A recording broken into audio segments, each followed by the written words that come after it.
Someday, we will surely live in the best house together. I promised my husband this before we got married. But my mother-in-law has ruined not only our dream home, but also our daily happiness. I can't believe that not only my mother-in-law, but also my husband has changed like that. I decided that if this life has going to continue, I was going to have to make a move. My name is Sarah. I'm 28 years old. My husband Nathan is 5 years older than me. We just celebrated our first wedding anniversary. We met on a dating app. I was apprehensive at first, but his kind nature attracted me to him, and we started dating. I had always had a strong desire to get married, and he was in a hurry to get married because of his age, so we made a good match. At the beginning of our marriage, we had a reasonably fulfilling married life. However, 6 months into our marriage, my husband's behavior began to change. The trigger was his parents' divorce. Sarah, my parents are over. What? It's been 6 months since we got married. And all of a sudden, he said something like that, and which made me confused. I honestly don't know how to react to this because my relationship with my in-laws isn't that deep yet. I mean, your dad has a job, but is your mom going to be okay? She's fine. Mom is going to rent an apartment. But what about money? Wasn't she a housewife? We're going to pay off it. What? What do you mean? I couldn't believe my ears when he said that. We have to support her. Wait a minute. Why are we paying your mom's rent? Why? Because my mom is in trouble. That's why. If you're paying, that's one thing. But why me? It's just not right. You're a part of our family now, so why not? Besides, you told me a long time ago that you didn't want to live with my parents, so I'm trying to accommodate your wishes. What my husband said was true, that I don't want to live with his parents. But that doesn't mean I have to pay for his mother's rent. I was not satisfied with my husband's proposal and persisted. I don't want to move in with your mother, but that doesn't mean I want to pay her rent. Besides, you said we're going to save up to build our own house. I don't have a choice. We got put in this situation. It's not that I don't want to own a house, but my mom is my priority right now. You're being selfish. Why don't you just pay for her for rent then? How do you expect me to pay when I still need to cover our own living expenses? I wouldn't have any spending money left. My husband clicked his thumb and went back to his room. What? Why do I need to get yelled at? I wouldn't mind if it was Nathan paying his mother's rent, but why do I have to? The next day, my husband came home with my mother-in-law. My mother-in-law complained to him with tears in her eyes, as if she was doing it on purpose. Sarah, Nathan told you I'm divorced, right? I'm in trouble. You understand, don't you? I understand that, but wouldn't you know that you would have a hard time making ends meet after the divorce? I can't do anything about it. I got tired of being with Rick. But Anyway, I've moved to an apartment nearby, and I'm asking you guys to pay the rent. You can't just... I tried to talk back, but my husband stopped me. He got between me and my mother-in-law and stared at me. You're still complaining after all this talk from my mother? What kind of a person are you?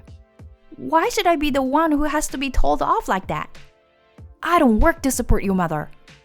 You're so narrow-minded. You're my wife. So shut up and do as you're told. What the... After that, my husband and mother-in-law attacked me one-sidedly, and I finally gave in. I didn't want to live with her, so I had no choice but to pay half the rent. After that, my mother-in-law visited our house every day without telling us in advance. Sarah, welcome home. I'm staying over today. What? Today? You stayed over the day before yesterday, too, right? Yes. But so what? Can you cook dinner for me already? I'm starving. My husband, who came home a while ago, also said, I'm hungry too. What's the matter with this family? If you're hungry, why don't you make your own food? Why do I have to take care of them when we both work? My mother-in-law's insolence didn't stop there. Every time she came to our house, she would ask me for money. Sarah, I really need to buy some clothes this month. Well, why don't you ask Nathan to buy some clothes for you? He needs money for a lot of things too. And that's why I'm asking you. Please, just get me $500. No, I want to save money too. Why are you so stingy? How can you say such a thing when you are my daughter-in-law? Asking for money from your daughter-in-law. That's insane. My husband, who must have overheard the conversation between my mother-in-law and me, intervened. You can't even lend her $500 when she's in so much trouble. $500 is a lot of money. My job isn't easy, you know. You're making good money, so don't be so stingy with it. You're such a lowy woman. I was tempted to shout, Who is the lowy one here? I barely managed to hold it back. It would just make matters worse. Then one night, without warning, my husband said to me, Sarah, you've got some money saved up, don't you? What? I thought his question was suspicious, but I tried to act nonchalant and complied. I've been saving for a home since before we got married. I'm feeling good about it too. So, why don't we build a house? Building a house means moving out of here, right? I asked fearfully, to which my husband smirked and said, of course. Since we are going all this way, let's build a house in a good location. We're going to live there for the rest of our lives, so let's put a lot of thoughts into what we want. What we want? That's what I've wanted since before we got married.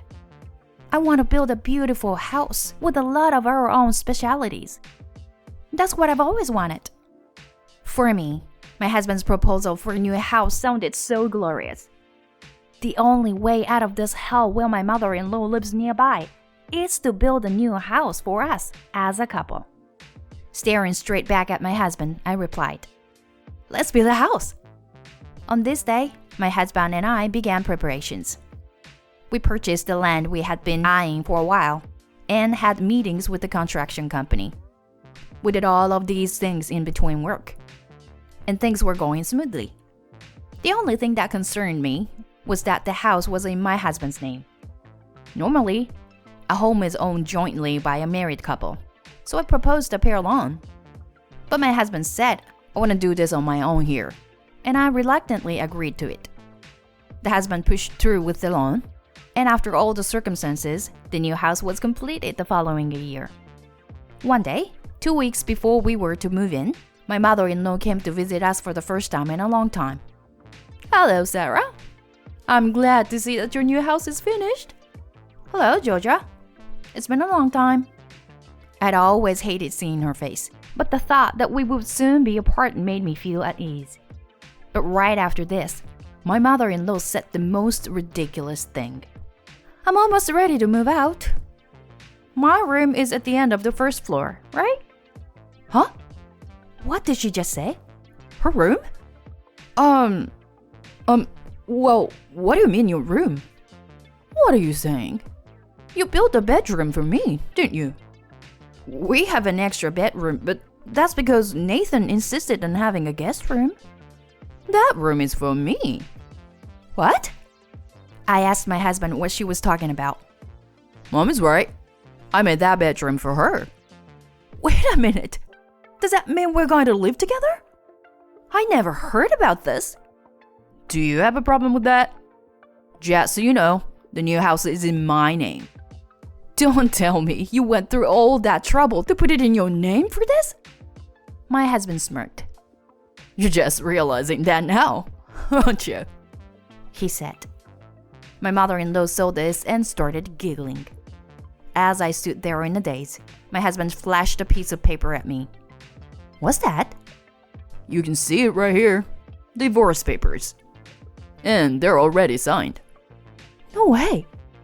You keep going against me and my mom. The next time you cross me, we're getting a divorce. Got it? Are you kidding? I'm not kidding. I'm serious. If you get divorced, it's not gonna good in the eye of the world, is it? My husband and mother-in-law smirked at me.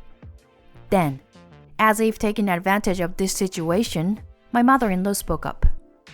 Sarah, you'd better listen to us in the future. You are the wife, after all. You should just shut up and do what we say, okay? My husband threw the divorce papers at me and walked out of the living room with my mother-in-law. I can't forgive them anymore. There's no way I'm going to live with that man in the future. I would never let them get away with what they want. It was at this point that all the anger I had been trying so hard to suppress exploded. The next day, I started looking for another place to live while simultaneously working and preparing to move out little by little. I packed my belongings little by little so that my husband and mother-in-law would not find out. The day before we moved into our new house, my husband and mother-in-law went out to look at furniture for our new house. I took advantage of the time they were gone and moved my things into the apartment I had signed a contract for. The next day, I received a phone call from my mother-in-law. Hey, Sarah, it's move-in day, and you've been out since last night. I'm afraid I have some business to attend to. What's wrong? What's wrong?